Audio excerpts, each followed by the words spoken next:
Hello, everyone, and welcome to CE Institute. My name is Selena Belisle, and I am the founder and one of the instructors here at the school.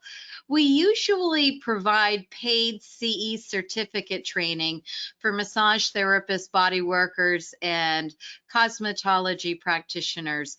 But today I'm going to show you real quick how to not you can't entirely rule out COVID, but I'm going to show you an intake form that asks COVID symptom questions to help try and prevent you from inviting someone into your office who could be potentially infectious. Now, since March of 2020, hopefully you've been providing some type of informed consent with your clients, notifying them, hey, the best way to avoid acquisition or transmission of COVID is to self-isolate. And if you choose to practice during the pandemic, you just need to notify them that it's not physically possible to prevent COVID transmission. This could help if one of you are infected.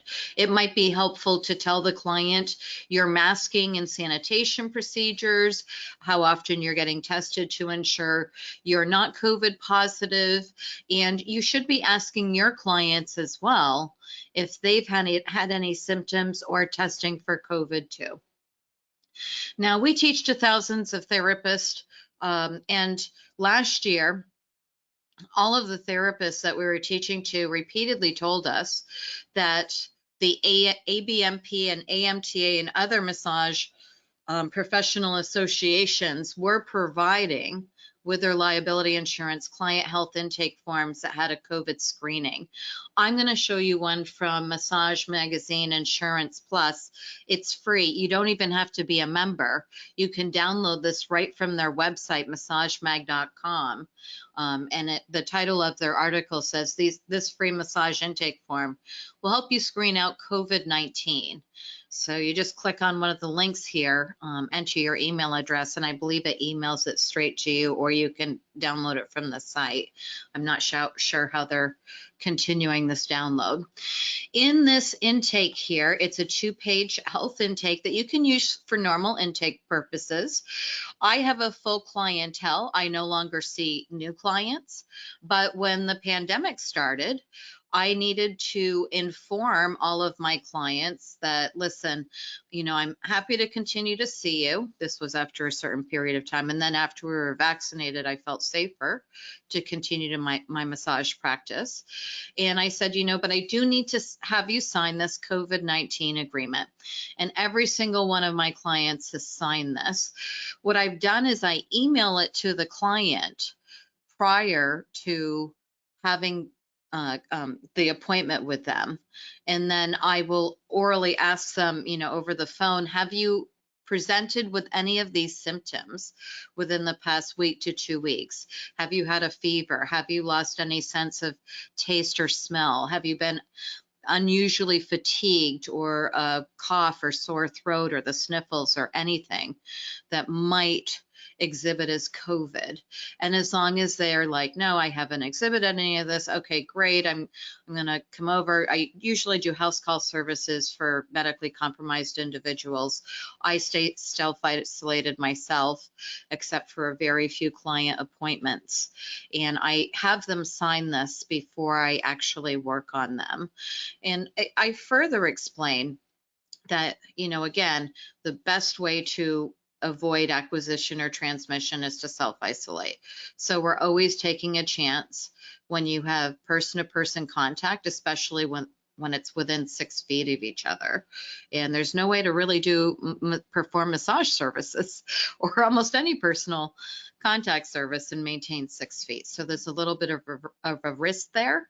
And so I feel that should require, and that is a good reason to have this extra consent. Many of my clients, I never did a written intake or health intake for them. It was always oral, and I always asked them before I started the service if anything was new, or if they've had any new diagnosis or injuries. But when COVID came about, now every single client that I've worked on for the past 2 years has signed this COVID-19 agreement. So I hope that helps for people who are wondering, should I be doing a little bit of extra paperwork with COVID-19? Our answer here at the school is we are. I am personally, and we provide these types of examples to all of our students in all of our classes in the live webinar format so that we can all practice to the best of our ability and with the greatest amount of safety that we can achieve. It's kind of nice to have these forms consistently on record with your clients, because heaven forbid if a client does accuse you of acquiring COVID at your office, or heaven forbid from you, it'll be nice to be able to show that you have done a screening process for COVID. You're not just open season and letting everyone into your office without even questioning them.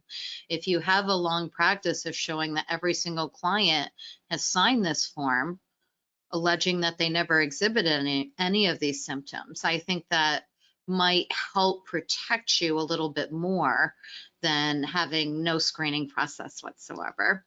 So my name again is Selena Belisle. I'm here at CE Institute. It's CE as in continuing education, ceinstitute.com. We teach live interactive webinars. We have pre-recorded CE training, and we also teach live in-person training when it's not the pandemic. And we hope to see you in another class. Thanks very much, everybody, and be safe.